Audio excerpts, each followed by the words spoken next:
Break के बाद स्वागत है आपका। और इस बीच एक बड़ी खबर, नीट यूजीसी मामले को लेकर बड़ी खबर आपको बता रहे हैं। सुप्रीम कोर्ट ने नीट यूजी मामले पर सुनवाई करते हुए सख्ती दिखाई है। पेपर लीक पर सुप्रीम कोर्ट के तेवर तल्ख दिख रहे हैं। सुप्रीम कोर्ट की ओर से कहा गया है कि गोपनीयता भंग हुई है तो फिर से होगी परीक्षा। बड़ी खबर इस समय की आपको बता रहे हैं। सुप्रीम कोर्ट ने सीबीआई से स्टेटस रिपोर्ट की मांग की है और 11 जुलाई को अगली तारीख निर्धारित कर दी गई है। बड़ी खबर इस समय की आपको बता रहे हैं।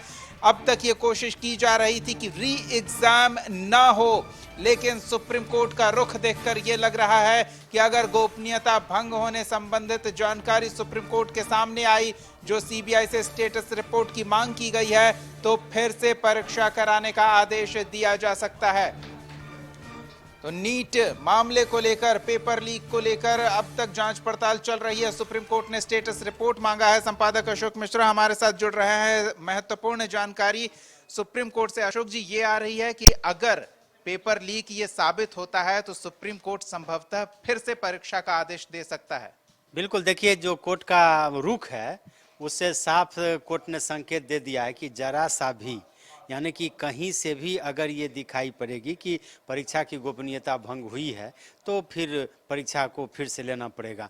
और ये आज एक लंबे समय के बाद सुप्रीम कोर्ट में आज इस मामले की सुनवाई थी और लाखों छात्रों की नज़रें टिकी हुई थी। सुप्रीम कोर्ट के जो रुख हैं उससे साफ संकेत मिल रहा है कि वो किसी भी मामले में नरमी बरतने को तैयार नहीं है। आज 5 आरोपियों को पेश भी किया गया है और सबसे बड़ी बात है कि सुप्रीम कोर्ट ने साफ तौर पर कहा है कि सीबीआई अपना ने जो जांच की है वो कोर्ट के समक्ष रखे। और कहीं न कहीं कोर्ट ये बात को मान रहा है या मान रही है कि जो ये परीक्षा में पारदर्शिता होनी चाहिए वो नहीं हुआ है और कहीं न कहीं इसमें गड़बड़ी हुई है। इसलिए सीबीआई की स्टेटस रिपोर्ट मांगी है और 11 तारीख को ही कोर्ट ने रख दिया।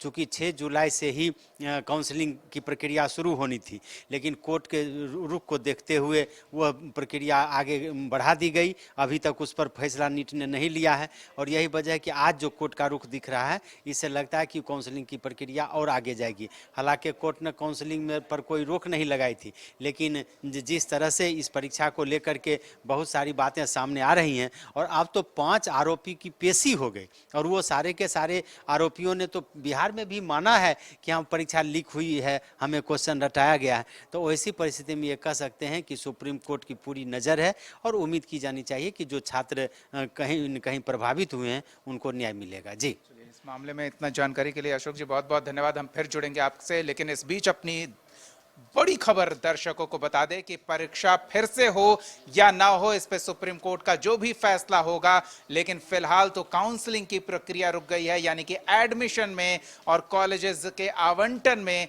अभी लंबा इंतजार होगा। अगर फिर से परीक्षा होती है तो यह इंतजार और भी लंबा हो सकता है।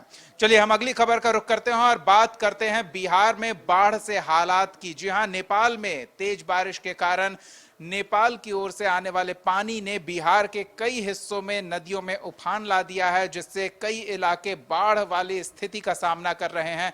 ऐसे ही सुपौल में क्या स्थिति है उसकी तस्वीरें आप देख रहे हैं। बाढ़ प्रभावित क्षेत्र में हमारे संवाददाता गए। आप देखिए कि वहां आने जाने का कोई साधन नहीं बचा है, तो घरों में पानी घुस गया है, आंगन में पानी घुस गया। और हमारे संवाददाता विष्णु गुप्ता ने स्थिति का जायजा लिया। देखिए क्या स्थिति है। जल प्रभाग नेपाल में झमाझम बारिश का असर बिहार के सुपौल में लगातार देखने को मिल रहा है। इस समय हम सुपौल के मरौना अंचल इलाके के बरहारा पंचायत में मौजूद हैं, जहां आप सीधी तस्वीर देख सकते हैं कि घर, आंगन, चूल्हा, चौका सब कुछ यहां डूब गए हैं। पीड़ित परिवारों को खाना बनाने तक में भारी कठिनाइयों का सामना करना पड़ रहा है। यहाँ तक कि चापाकल भी डूब गए हैं। लोग पानी कैसे पिएंगे, चापाकल तक कैसे पहुंचेंगे, यह भी एक बड़ा सवाल है। चूंकि यहाँ कोसी तबाही मचा रही है, लोग जल तांडव की चपेट में जैसे तैसे जीने को मजबूर हैं, विवश हैं। यही कारण है कि यहाँ के बाढ़ पीड़ित लोगों को भारी दिक्कत हो रही है। यहाँ कुछ लोग भी मौजूद हैं, हम उन लोगों से भी बातचीत करेंगे और जानेंगे कि आखिर ऐसी परेशानी कितने दिनों से हो रही है। देखिए, इधर पानी जो है अत्यधिक है, इधर पानी ज्यादा होने के कारण जो है लोग कुछ जो जगह बचे हैं ऊंचे स्थान, वहां चूल्हे को जो है स्थापित किया गया है ताकि खाना बनाया जा सके और इनके परिवारों के बीच जो भी मौजूद हैं उन लोगों का एक वक्त का भोजन हो सके। कितने दिनों से और कैसे कैसे परेशानी हो रही 10 दिन से सर। 10 दिनों से हाँ 10 दिन से क्या सब दिक्कत आ रही है? बहुत पानी आ रहा है, तई की दिक्कत हो रहा है। चूल्हा जो यह तैयार किए हैं कब बनाए हैं? ये चूल्हा कहाँ लगा है? चूल्हा उस घर में रहता है, तो 10 दिन के रोज से यहाँ पर लाया है। यहाँ 10 दिन पहले लगा है चूल्हा। हाँ खाना पानी वगैरह- आया तब। चापाकल वगैरह देख रहे हैं डूब गया। हाँ डूब गया तो पानी दूसरा कल से लाता है। तो सुपौल की स्थिति आपने देखी, सहरसा में क्या हालात हैं वो भी आपको दिखाते हैं, वो एक बार देखिए।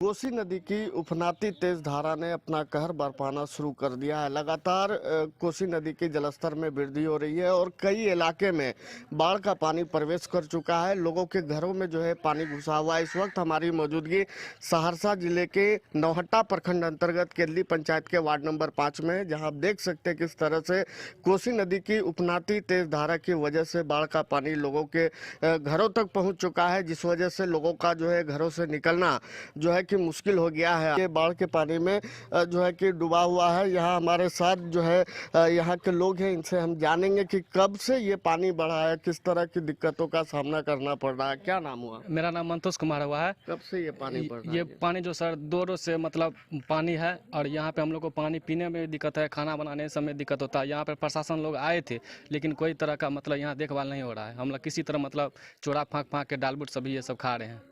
यहाँ रात में क्या दिक्कत होती है? रात में सोने में भी दिक्कत होता है। रात में जो है तो जहरीला सांप सब आ जाते हैं, कभी कुछ हो जाता है, किसी तरह का जानवर सब आ जाते हैं अचानक। हम लोग को डर लगता है, कोई देखने वाला नहीं है यहाँ पे। छेटा पानि खातिर नहीं निकले छियै, टांगो आदा दी छै हमर पीछे।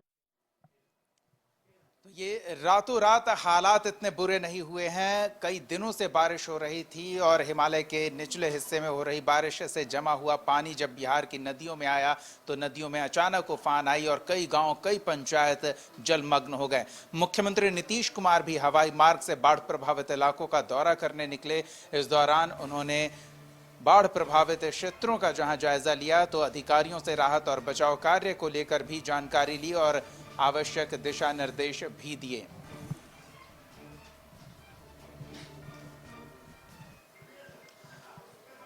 तो संपादक अशोक मिश्रा हमारे साथ जुड़ रहे हैं, उनसे हम समझते हैं कि जो हालात बने हैं, मुख्यमंत्री नीतीश कुमार को निकलना पड़ा, मतलब गंभीर स्थिति है हिमालय के निचले इलाकों में। बिल्कुल, देखिए जो सूचना आई सरकार के पास तो मुख्यमंत्री गंभीर हुए। हालांकि उन्होंने आपदा प्रबंधन की पहले भी बैठक की, 2 दिन पहले भी की और अधिकारियों को निर्देश दिया था और कहा था कि सबसे पहला हक आपदा प्रभावित लोगों का है, यानी कि बाढ़ पीड़ित लोगों का है। और मुख्यमंत्री ने आज एरियल सर्वे किया, पूर्वी चंपारण, पश्चिमी चंपारण के अलावे गोपालगंज भी गए। बगहा में जाकर के उन्होंने गंडक बराज का मुआयना भी किया। फिर उन्होंने अधिकारियों को दिशा निर्देश भी दिया है।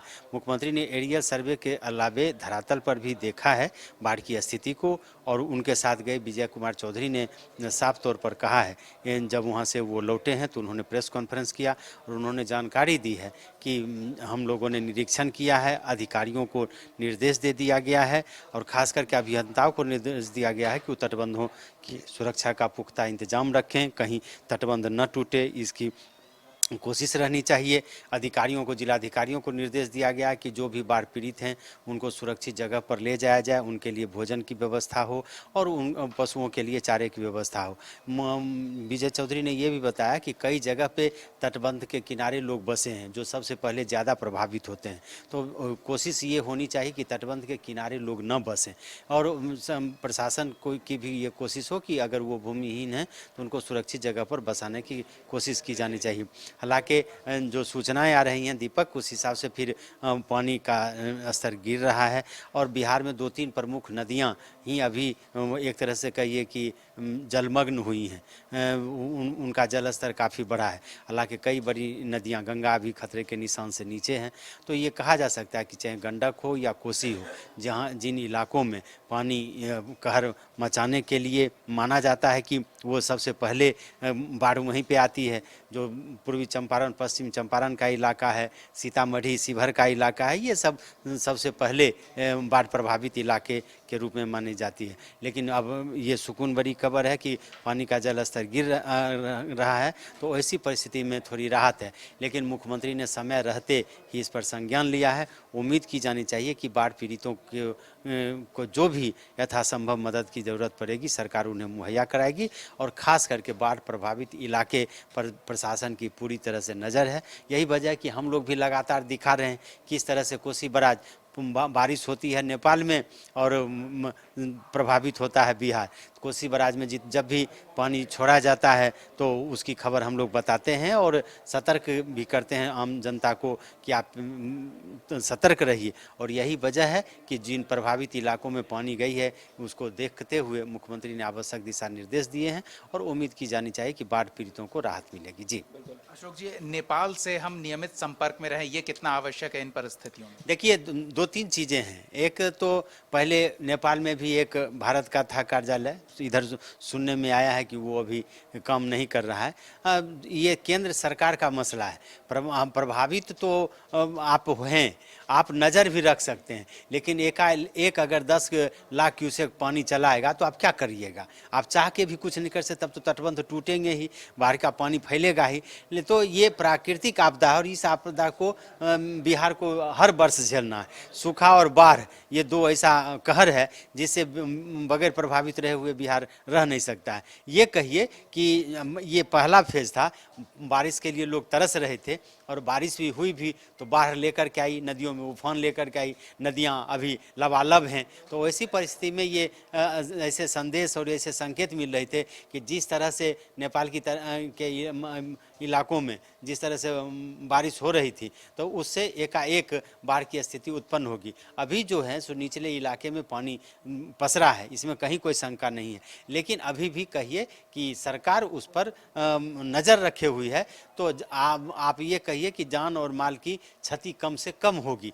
चूँकि उसे रोकना तो सरकार के संभव नहीं है, लेकिन तटबंध अगर सुरक्षित रहते हैं तो पानी आराम से निकल जा सकता है।